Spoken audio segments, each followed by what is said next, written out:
কই যেতেছো তুমি? ইলেকশনের বেশি দিন দেরি নেই। 30 লাখ টাকা খরচ হয়েছে, দেখে তুমি বাড়ি বিক্রি করবা? সেটা করা ছাড়া তো এখন আমার কাছে কোনো উপায় নাই। আব্বা, আমার গো বাড়িতে কি আমরা আর থাকতে পারবো না?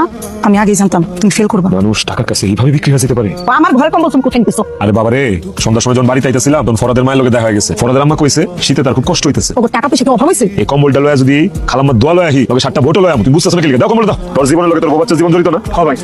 না তোরা আসলে বুঝবি না, এই ঠান্ডা বাতাস বুকে লাগলে নিউমোনিয়া হয়ে যাবে বেটা। পরে আমি আমার বাড়ির গোলাম বানাবো। বলে যে ইলেকশন করার শখ হয়েছে, ও আমার কাছে আসতো, ওরে আমার মেম্বার বানাই নিতাম। তা বাদ দিয়ে আসে আমার চেয়ারম্যানের চেয়ার নিয়ে সে টানাটানি শুরু করছে। বাইরে এই অবস্থা দেখা আমার খুব কষ্ট হইতেছে।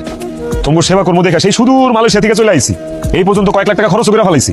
তারপর যখন দেখুন যে তোমরা ডাল ভাত খেতেছো, এটা আমি নিতে পারবো না। আমি এটা সহ্য করতে পারবো না ভাই। স্যার, আপনি একটা কাজ করেন, ওনার সাথে আপনি ডাল ভাত খেতে বসে পড়েন। গরিবের দুঃখ বুঝতে হবে না?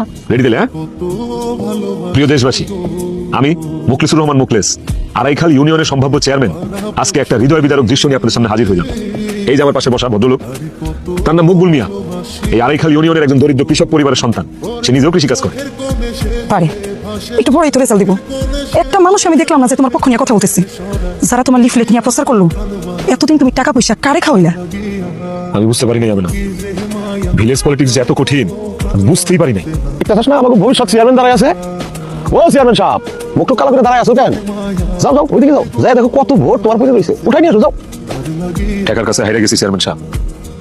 এটারে হার কয় না, এটারে প্রতারণা কয়।